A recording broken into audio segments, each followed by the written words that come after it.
Hello, my calculus students. This is the first lesson in Unit 4. Hopefully you watched the video that had the warm-ups for this lesson already to get you ready for this. But this whole unit is designed, this unit and the next unit is designed to see where we use the idea of derivative. We now know how to take pretty much every derivative there is. There's a few exceptions to that, but we know all the rules. And hopefully we've had enough practice to take any derivative that is offered to us. But now the question is, what can we do with derivatives? And this unit in particular is focused on what a derivative does to a graph. Now we know some of those relationships already, but we're going to go deeper into the idea of the second derivative and how that affects the function, how the first derivative affects the function. It goes a lot more than just finding where a function is increasing or decreasing, but that's definitely part of it. So with that said, let's go ahead and get started. This lesson has a lot to do with terminology, and we're actually going to be taking a step back to analysis and pre-calculus to get a good foundation in what's going on here and just some terms that we're going to use. So let's go ahead and get started. The extreme values of a function. The extreme values of a function, well, I guess I'll get to that definition in a second. But derivatives, like I said, help us do a lot of things. We can talk about the application of particle motion, but when it comes to a graph, remember the derivative is the slope of the function. It's a slope of any tangent line, but let's get into just the graph itself, just f of x or just g of x. The derivative is the slope of the curve at all given points, and that slope changes depending on where you are on that graph. But it gives us the steepness of the graph. It tells us how steep the function is, right? Whether it's really steep, flat, so it's got a horizontal tangent, or the derivative is 0 here. It gives us that, okay? It gives us the slope at different points. It tells us maximums and minimums. Now you've heard that term in the past. We haven't really used that in calculus yet, but it tells us high points and low points. It's actually kind of cool. It makes our job of determining those values easier, number one, and doable, number two, because so far all you've seen is how to find a maximum or a minimum based on looking at a graph. But now we're going to focus our attention on how to find these things analytically. So it gives us maximum and minimums. It tells us concavity, which we're going to get into in the future. Concavity is the curvature of a function. But our focus mainly for this lesson and the next few lessons is how to find maximums and minimums. And what does that actually mean? Well, there's two types of minimums and maximums, you could say. There's the absolute extrema. We also call those the global extrema. So there's the absolute maximum or the global maximum, and the absolute minimum or the global minimum.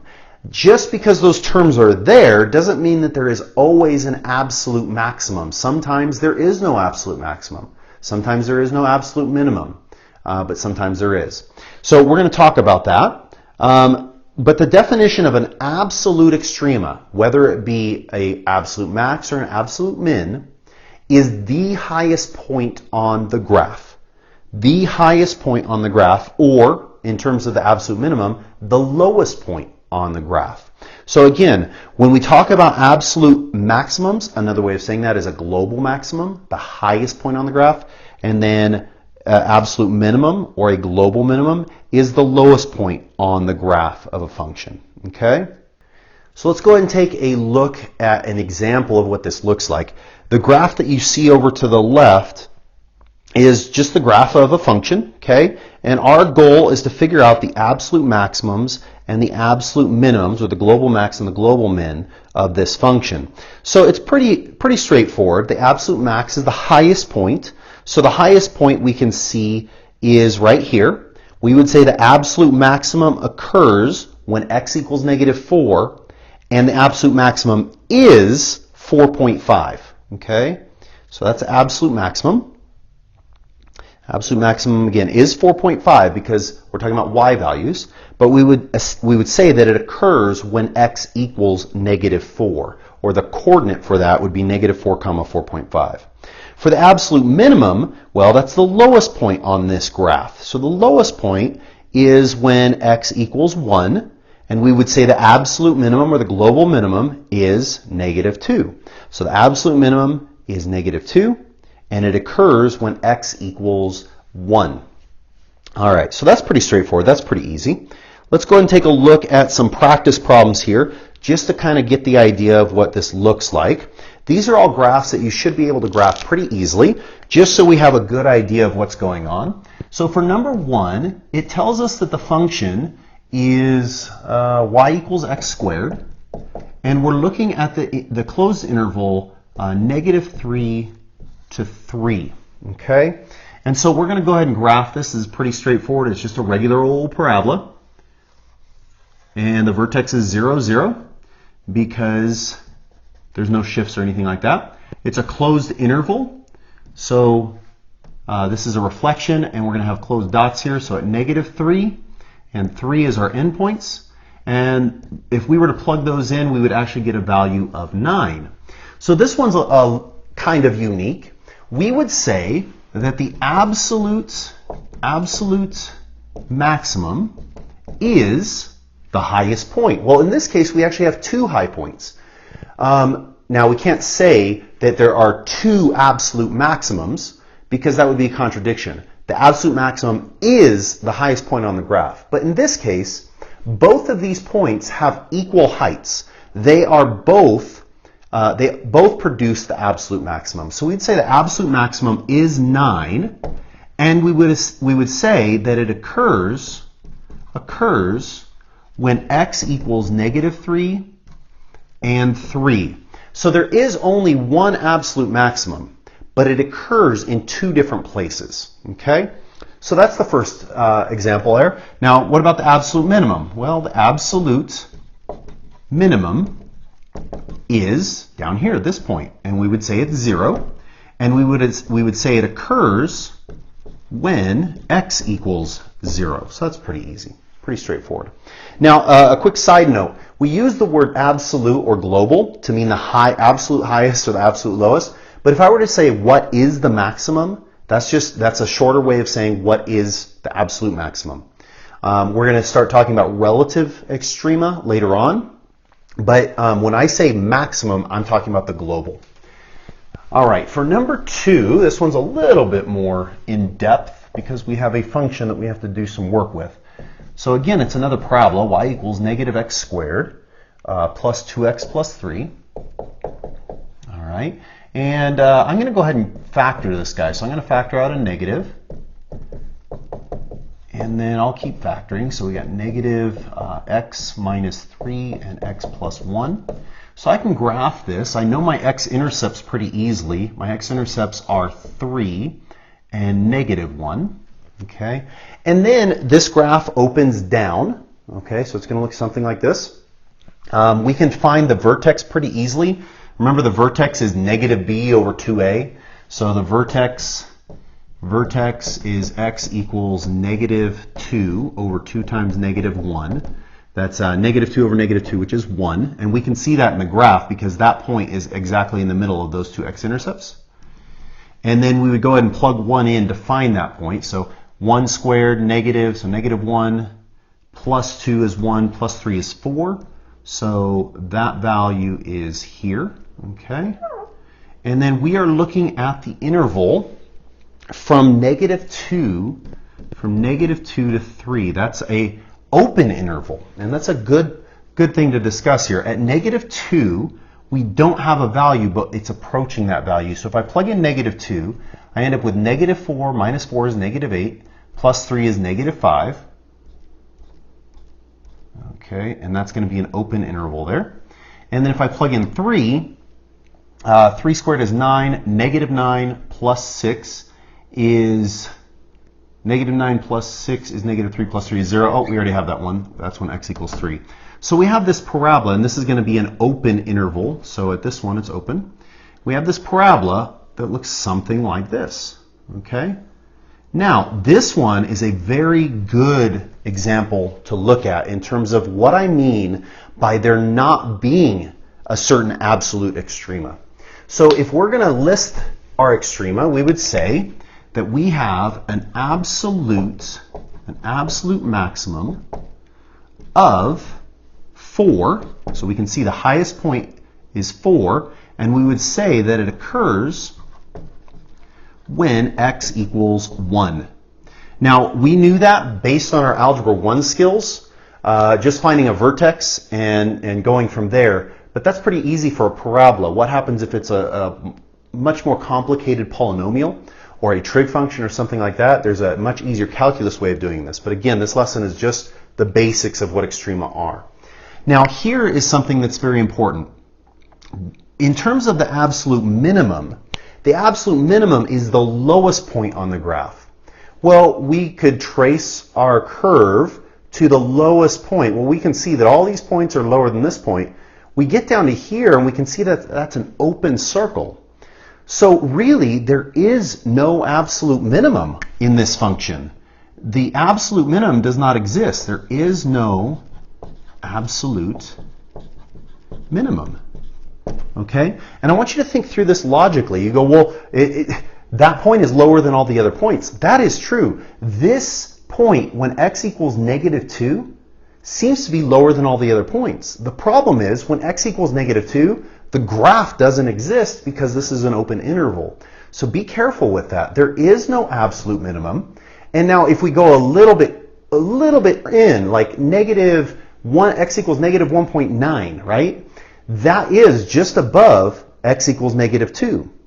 But then you'd have to ask yourself, is that point the lowest point on the graph? And the answer is no, because I could plug in an x value that produces lower than that, x equals -1.999.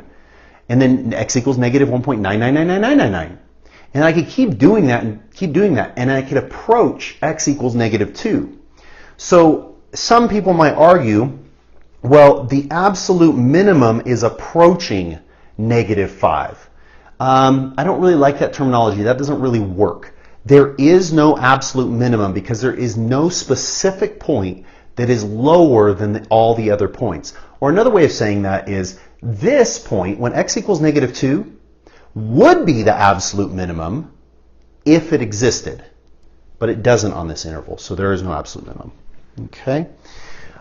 Let's go ahead and take a look at number 3. We have a radical function. It says y equals rad x minus 4.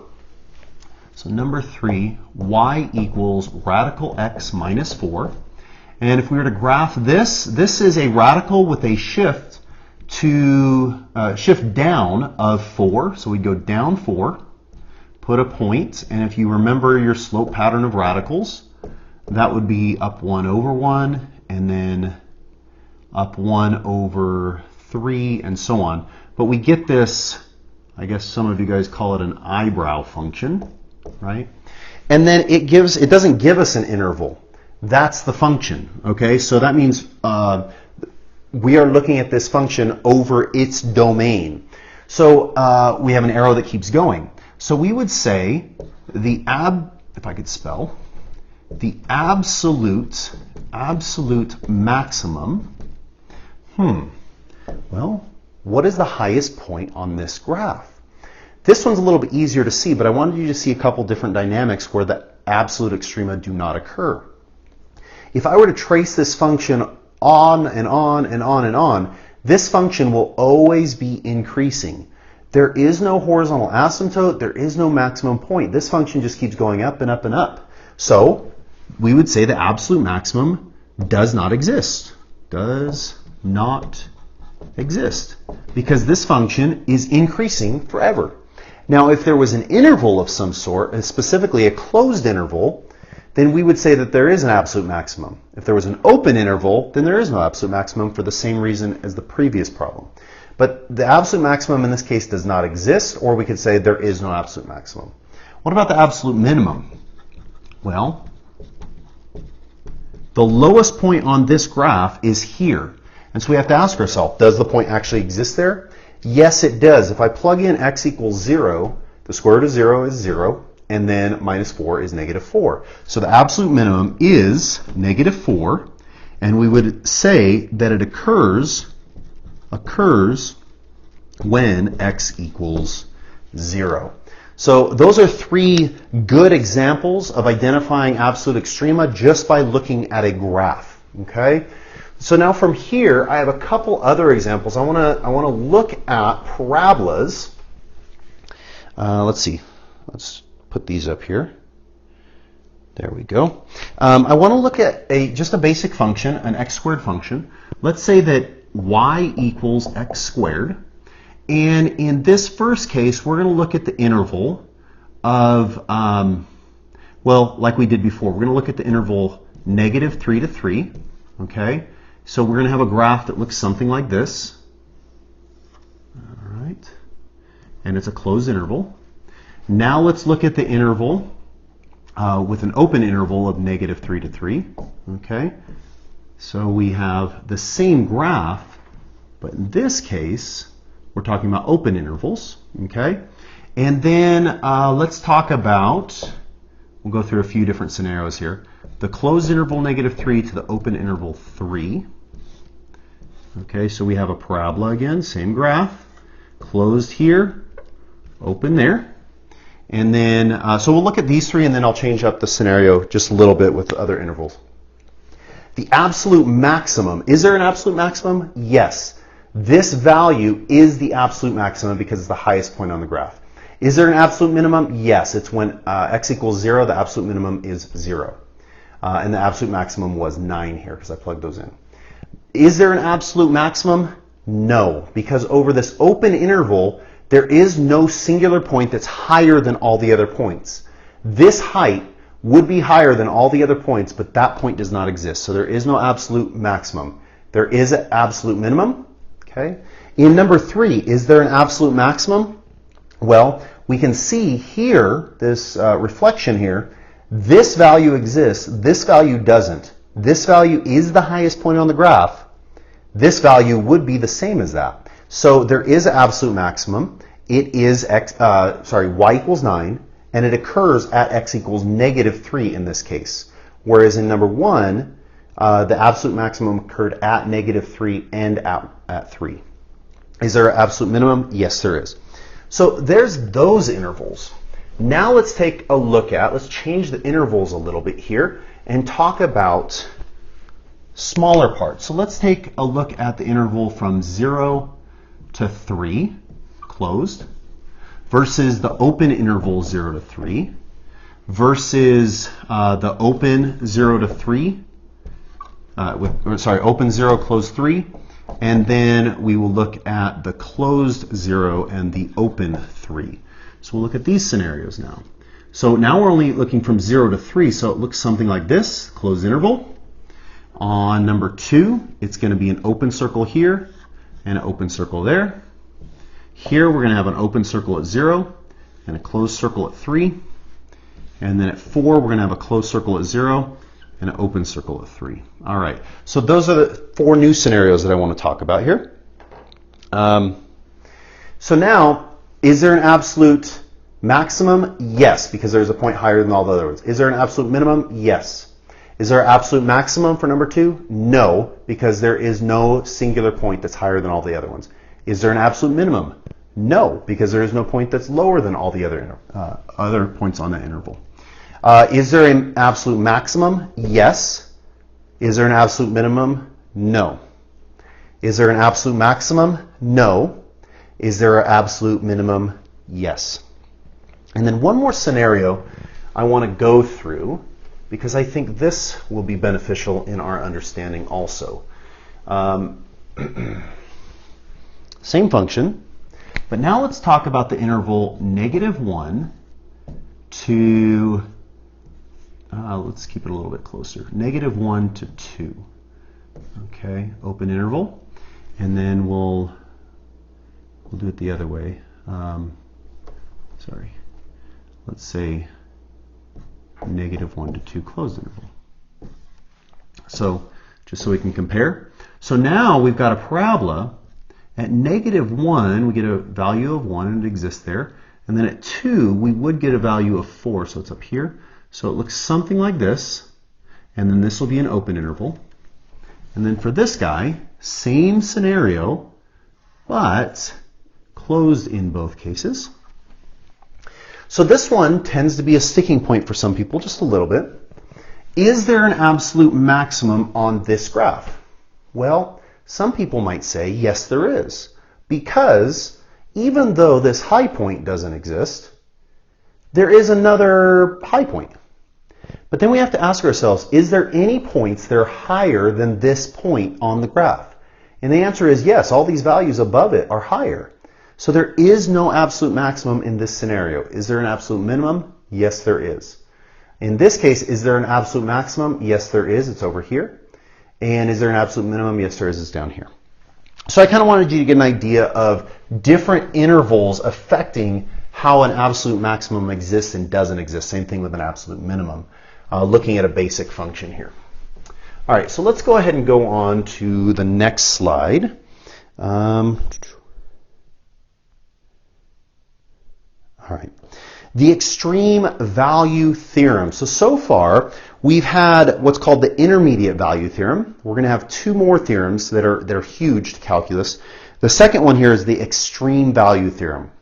The extreme value theorem says this: if a function is continuous over a closed interval, then there must be an absolute extrema. There must be an absolute max and an absolute min if the function is continuous over a closed interval. So, in other words, if I never pick up my pencil, and I have endpoints, that because it's a closed interval, then I will have an absolute maximum. Here's my absolute maximum. Here's my absolute minimum because it's lower than all the other points. Now, if it was an open interval, then there is no guarantee that I have absolute extrema. But that's why the theorem says if the function is continuous over a closed interval. So there is no absolute max here, but that's because this is not continuous over a closed interval. So that's what the extreme value theorem says. But I do want to point out that maximums and minimums can occur in other scenarios. The function doesn't have to be continuous for there to be an absolute maximum. This theorem is just saying that if you know the function is continuous over a closed interval, then there will be extrema within that interval. And I can give you one example where the extreme value theorem doesn't apply, but there is still extrema. If I look at a function that might look something like this,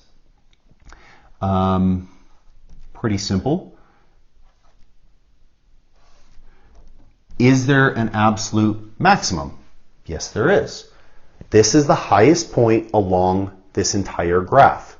Is the function continuous? No, but there still is an absolute maximum. Okay, so let's go ahead and take a look a little bit more into the extreme value theorem. Here is two examples that we want to look at to see if the extreme value theorem works. The first one's pretty easy. We've got y equals sine of x, and we just want to know if the extreme value theorem can be applied to determine if there are absolute extrema. Well, sine of x is a continuous function. But the second part of that hypothesis is that the function must be continuous over a closed interval. So in number one, we can see that sine of x is continuous, but we're talking about an open interval here. So we would say the extreme value theorem does not apply. So we don't, based on the extreme value theorem, we don't know if there's an absolute max or an absolute min. In the case of number one, we do know what sine of x looks like over the interval 0 to 2 pi. It is just one cycle through. Okay? So this is the graph of sine of x. Remember, this is 2 pi. This is pi. Is there an absolute maximum there? Yes, there is. The absolute maximum is 1, and it occurs at pi over 2.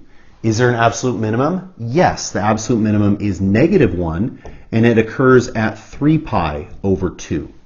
So the extrema do exist in this case, but we didn't know it according to the extreme value theorem.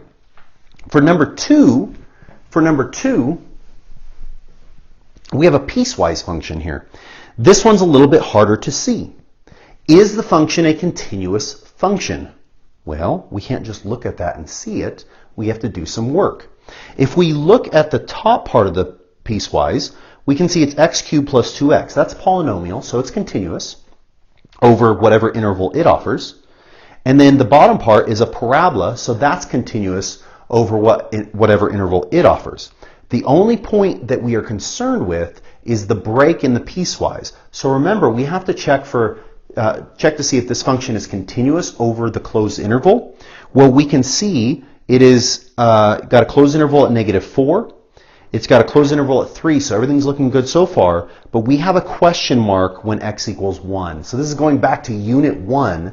We have to figure out if that function, y, is continuous at x equals 1. So I'm going to pose the question, is y continuous when x equals 1? Well, remember, we got to check our limit as x approaches 1 from the left of our function, and we have to check our limit as x approaches 1 from the right of our function, and we have to figure out our function's value. I'm going to go ahead and change the name of this. I'm going to call it f of x, just so I have a little bit better notation here. So limit of f of x from the left of 1, limit of f of x from the right of 1, and then we need to check f of 1. So the left-hand limit, we're going to use the top function. So we're going to say 1 cubed plus 2 times 1. So that's 1 plus 2 is 3. We're going to check our right-hand limit. So we've got 4 times 1 squared minus 1. Well, again, 4 times 1 squared minus 1 is 3. And the last thing we need to check is f of 1. Well, f of 1 is defined by the top part of the piecewise. So even though this is repetitive, we're going to plug it in and do it again. So we can see that the limit from the left equals the limit from the right equals f of 1. Therefore, f is continuous when x equals 1. And we already knew that the function was continuous for all values to the left of 1 and continuous for all values to the right of 1. Therefore, this function is a continuous function. Okay? Then we have to ask, is it continuous over a closed interval? The answer is yes. So does the extreme value theorem apply here? Yes, it does. It's continuous over a closed interval. Now, from there, what does that imply? That implies that there is an absolute maximum and an absolute minimum, no matter how difficult they may be to see, according to a piecewise function, no matter how hard it may be to find, there is an absolute max and an absolute min because the function is continuous over a closed interval. Okay, let's go ahead and take a look at the next slide here. The word relative extrema. So now we're talking about relative. Relative to what is the question? Relative extrema are any high points or any low points within a very small, what we say, neighborhood around that point. Okay? So we also call these local extrema. So here we have global extrema, okay, also known as absolute extrema. Those are the absolute highest and absolute lowest. And then now we have relative extrema, the points that are higher or lower than any of the points immediately surrounding them. They don't have to be the lowest out of the whole graph. They just have to be lowest within a small interval. And you'll see what that looks like in just a second. So any high or low point, so these are called local maximums or local minimums, okay, of a graph within a bounded region. We call that a neighborhood. Okay. Again, relative extrema, another word for that is local extrema. Okay, so relative maximum, relative minimum, local maximum, local minimum. Those are synonymous. Okay, so let's take a look at a graph here. This is pretty straightforward, I think pretty easy. Our job is to identify where relative extrema occur and where global extrema occur. So we'll just go along here. We're going to call this a closed interval. So we'll just pick up right at x equals a. Well, when x equals a, within a very small window around x equals a, is that point lower than all the other points immediately around it? And the answer is yes. So when x equals a, there is a relative minimum, okay, or a local minimum. Now, in this particular function, we can also say that when x equals a, we have an absolute minimum, because it's not just small, or it's not just lower than all the points immediately around it, it's lower than all the points in the entire function. So when x equals a, there is a relative minimum, but also an absolute minimum. When x equals b, at x equals b, this point is higher than any other point that's immediately surrounding it, within its neighborhood. So within this small area, this point is bigger than all the points immediately around it. So we would call it a relative maximum, or a local maximum. Then the next question is, well, if it's a relative maximum, is it a global maximum? And the answer is no, because this point is not higher than any other point within the entire graph. When x equals c, we have a point that is lower than all the points immediately surrounding it, so it is a local minimum. But it's not a global minimum because we have points that are below it, specifically over here. Okay? So when x equals d, we see that we have a local maximum because this point is higher than all the points immediately surrounding it. And it is also the global maximum because it is higher than every point on this graph. And then when x equals e, we can see, this one's a little bit hard to see, but at this end, is this point higher or lower than any other point immediately surrounding? Yes, it's lower than all the points that are immediately around it. So it's a local minimum, but it's not a global minimum because it's not lower than all the other points. So again, that's a global minimum, but it's also a relative minimum. That is a local maximum when x equals b. When x equals c, we have a local minimum. When x equals d, we have a global maximum, also a relative maximum. And when x equals e, we have a local minimum. So that's just looking at the graph of the function and determining high and low points, basically. Okay, and this is something that you've done last year in your pre-calculus class. Hopefully. Let's go ahead and take a look at a practice problem, or an example here. This will be the last problem for this. It says identify all the absolute and relative extrema for the function, for the following piecewise function. So we have, let's see here, we have y, I'm going to write this out, y equals x squared minus 4 for negative 2 is less than or equal to x is less than 3. We have negative 2x plus 1, sorry, negative 2x plus 11 for 3 is less than or equal to x is less than 6. And then we have 1/2 x squared minus 6x plus 17 for 6 is less than or equal to x is less than or equal to 10. So the first question I would ask, do we have absolute extrema? Well, we could go through all the work of graphing this function, and we will in a second, but we can answer the question whether we have absolute extrema by looking for the extreme value theorem, seeing if that applies. So remember, if a function is continuous over a closed interval, then we will have absolute extrema. Well, we do have a closed interval here at negative 2 to 10. So the next question is, do we have a continuous function? Well, this is a continuous function, this is a continuous function, this is a continuous function.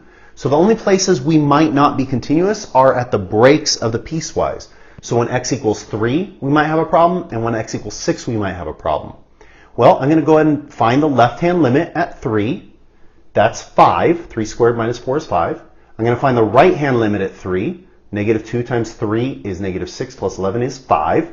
So, and then the function is equal to the same value as the right-hand limit because it's equal in this interval. So the function is continuous at x equals 3. Now let's check to see if it's continuous at x equals 6. So when we plug in 6, we end up with negative 12 plus 11 is 1. That's our left-hand limit as x approaches 6. Our right-hand limit as x approaches 6. If I plug in 6 here, that's 36. Half of that is 18. 18 minus 36 is negative 18, plus 17 is negative 1.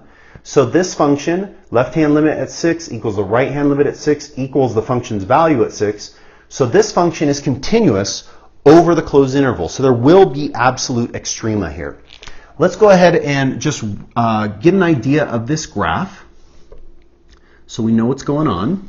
Okay, x squared minus 4 is a parabola with a shift down of 4 and no other shifts. And then when x equals negative 2, I'm going to go ahead and plug that in. I get negative 2 squared is 4 minus 4 is 0. So I get 0 here. And then 1, 2, 3. When I plug in 3, I get 5. So we're going to have 1, 2, 3, 4, 5. And that's an open interval. But we already know it's continuous, so I'm going to fill that in. So we have this part of the piecewise here, that parabola. Then we have a linear function, negative 2x plus 11. We already checked the limits here. We know that it hits this point, so we just need to follow the slope down 2 and over 1. Let's go ahead and plug in 6. Remember, when we plugged in 6, we got negative 1. So right here, so we have this line that looks something like this. And then this parabola, it gets pretty gross. We know that this parabola opens up. We know that it hits this point because we already plugged in 6. If I plug in 10, 10 squared is 100. Let me do this work here. 1/2 times 10 squared minus 6 times 10 plus 17. That's going to be 100. Half of that is 50 minus 60 plus 17. So that's going to be negative 10 plus 17 is 7. So when x equals 10, 1, 2, 3, 4, 5, 6, 7, 8, 9, 10. We have a value of 7. 1, 2, 3, 4, 5, 6, 7. So we have that. So it hits this point and this point. It opens up. We can spend the time finding the vertex, x equals negative b over 2a. That's going to end up being over here. So this graph is a parabola that kind of curves like this. Okay? So this is the graph of our piecewise function. So we are looking for all absolute and relative extrema here. Well, we have, let's just look at for absolutes now. We have an absolute minimum of, where's the lowest point? The lowest point's here. So absolute minimum of negative 4, and then that occurs when x equals 0. We have an absolute maximum of, well, what's the highest point? The highest point is over here. That was 7. That was 7. Absolute maximum of 7. And that occurs when x equals 10. So there's our absolute extrema. Now we are looking for relative extrema. Well, I'm not going to write all these out. I'm just going to highlight them here. Looking at all these points as I trace along here, I'll just use one example here. At this point right here, whatever that point that is that point higher than all the points that are immediately around it? Well, it's higher than all the points to the left, immediately to the left. Is it higher than all the points immediately to the right? No, it's not. There are points that are above it. So this won't be an absolute maximum here. So we can ignore that. And obviously, it's pretty easy to see. I just wanted you to see an example of what that looks like. How about at x equals negative 2? X equals negative 2. At that point, is that point higher or lower than all the points immediately around it? Well, there's nothing going on to the left. Well, you might argue, well, this parabola keeps going up. Yes, it does if we were looking at that interval, but we're stopping our domain of this function at negative 2. So this point is higher than all its immediately surrounding points. So this is a relative maximum. This point, we already said, is the absolute minimum, but we'd also say it's a relative minimum because it's lower than all the other points, but we also say it's absolute because it's lower than every point on the graph. This point here is a relative maximum because just within its small neighborhood window, it is higher than every point just to the left and higher than every point just to the right. This point here is a relative minimum because it's lower than every point just to the left and just to the right. This point here is a relative maximum because it's higher than any point just to the left, and there are no points to the right. But this one, remember, is also the absolute maximum because it's higher than every other point on the graph. All right, so that is an introduction to the idea of extrema. The next unit is going to focus on how to solve these things analytically, how to figure out the relative extrema, specifically, how to find the relative extrema through analytic means, not just by looking at a graph. So this is just an introduction. We're going to dive a lot deeper into it next unit. I hope this is helping you understand calculus in a deeper, more meaningful way as you go through your journey through math. I hope to see you again next time.